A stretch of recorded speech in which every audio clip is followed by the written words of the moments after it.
A nuvem devolve a água, ciclo da água. Só que aí nós pensamos em um rio pequeno. Agora passe e imagine toda a bacia hidrográfica do Amazonas evaporando junto. Mas toda essa chuva que cai, toda a água que retém a floresta, tudo isso evaporando junto. Forma sobre nossas cabeças o que nós chamamos de rios voadores. Por incrível que pareça, há um período do ano que tem mais água sobre nossas cabeças do que no próprio rio. E essas águas estão sendo empurradas pelo vento em direção aos Andes.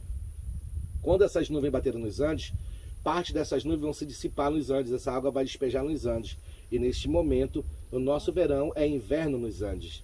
Quando essa água cair lá, ela vai congelar. Tá? E aí, quando chegar o verão dos Andes, eles descongelam essa água toda e nos devolvem por baixo. Esse vai dar o ciclo da água de 6 em 6 meses na região amazônica. Houve uma cheia exagerada esse ano no Amazonas? Houve. Nossos rios sobem em cota todos os anos 15 metros. Esse ano dobrou, subiram 30 metros. Nós imaginamos que houve mais de gelo dos Andes. Então, é tudo que se ouve falar no planeta todo, aquecimento global, né? Houve mais água que descongelou nos Andes, mais água dentro da nossa região. E assim as águas subiram muito, tá? E aquela chuvinha que cai por rumo de São Paulo, quem é de São Paulo aí? Gente de São Paulo. É aquela chuvinha que cai por rumo de São Paulo lá, que vocês reclamam pra caramba, é justamente levada por esses rios voadores. Mas não cai mais não. Não cai mais não? Parou? Não cai mais não, parou. Pois é. Foi pro Rio então. Foi pro Rio? Para de chover. Nós imaginamos também que em algum momento, em alguma região aqui, onde essas nuvens estão sendo empurradas pelo vento, houve uma camada muito quente devido a queimadas, né? E o que acontece com essas nuvens? Essas nuvens bateram e voltaram. E essas chuvas estão voltando todas para o Amazonas novamente. Não estão indo para o seu caminho correto. Não. Por isso, tem chovido bastante aqui, mesmo no nosso verão. Né? Fenômenos naturais que nós não esperávamos. Aquela coisa do planeta, um dia ele cobra a conta, né? Nós já, como é que eu posso dizer, tripudiamos muito sobre o planeta. Em um momento ele vai cobrar a conta dele, né? Já cobrou a conta em muitas catástrofes naturais, né? Com tsunamis, terremotos. E esperamos que o Amazonas não tenha nada tanto catastrófico como esses.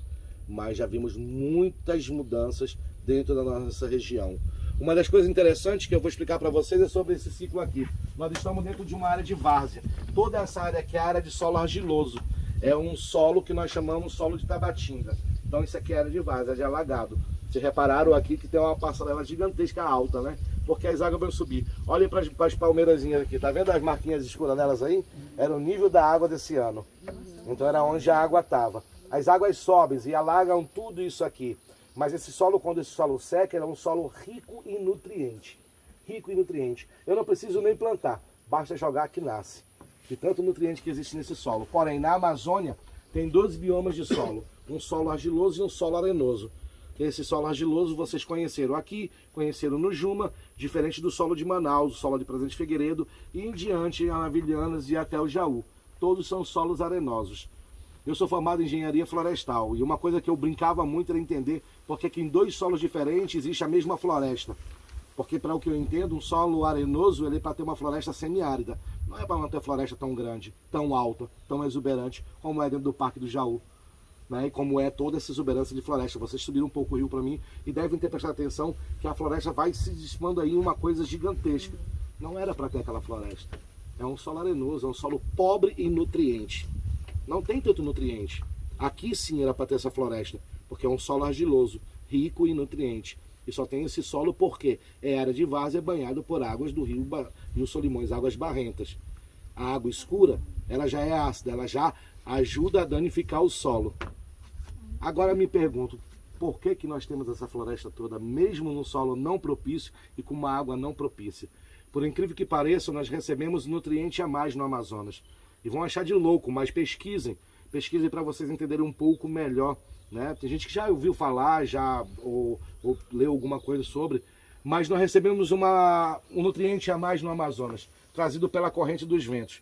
Vem do deserto do Saara. O vento traz partícula da areia do deserto do Saara e termina aqui, dentro da Amazônia. Essas partículas dessa areia rica em carbono ajudam a fertilizar o solo da floresta amazônica. Por isso, mesmo um solo arenoso, ele consegue ter os nutrientes suficientes para ter uma floresta tão exuberante. Né?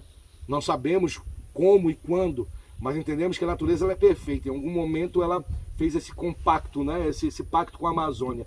Lembrando que há muitos anos atrás, tudo era interligado. Né? até haver um fenômeno no planeta que foi o movimento das placas tectônicas, né? Foi quando tudo se desprendeu. Antigamente os Andes eram mais baixos, o Amazonas não era essa água doce toda que vocês estão vendo, isso tudo era mar. Então isso tudo era banhado no mar porque os Andes eram muito mais baixos do que o mar. O mar entrava por tudo isso aqui e banhava em direção ao Caribe. Tá? Isso aqui tudo tinha canais que saíam no Caribe e iam embora no oceano. Mas aí houve esse fenômeno. E nesse fenômeno foi um fenômeno que os Andes se elevaram. Só nesse exato momento aqui dentro, nós estamos a 26 metros acima do nível do mar. Não estamos nem nos Andes ainda. Né? Então nesse momento, quando houve essa mudança de altura, o mar recuou e tudo começou a ser preenchido de água doce. É claro também que não foi da noite para o dia que nem chama piscina, né? Levaram milhões de anos até completar toda essa bacia hidrográfica, toda essa movimentação. Lembrando que essa vegetação aqui, toda que vocês estão olhando aqui, se vocês olharem mais a fundo, essa vegetação ela é muito parecida com a vegetação de mangue, porque elas são preparadas para receber água. E mesmo recebendo água, toda essa floresta inundada vai permanecer intacta, sem causar impacto nenhum, porque são árvores geralmente preparadas para receber essa quantidade de água. Tá? Parece meio louco isso, né? Mas essa é uma das geologia do Amazonas. Tá? Então essa loucura que é a Amazonas é isso. É entender de que a cada momento algo novo se aparece aqui. Eu digo que o Amazonas é um playground para muita área, né? Principalmente biólogos, geólogos, botânicos que vêm para cá. Tá? Então vivenciar isso aqui na prática é algo surreal, é algo único. E quando você fala da Amazônia, lembrando que eu não falo da Amazônia, eu não falo somente do meu estado, né? Eu falo da Amazônia total. E a Amazônia abrange outros estados do Brasil e outros países também. Tá? Então ela vai do nosso estado até São Luís, Mato Grosso, tá? E abrange também Venezuela, Peru, Colômbia e Equador. Tá? Tudo isso tem parte da floresta amazônica. Alguma pergunta, gente? Alguma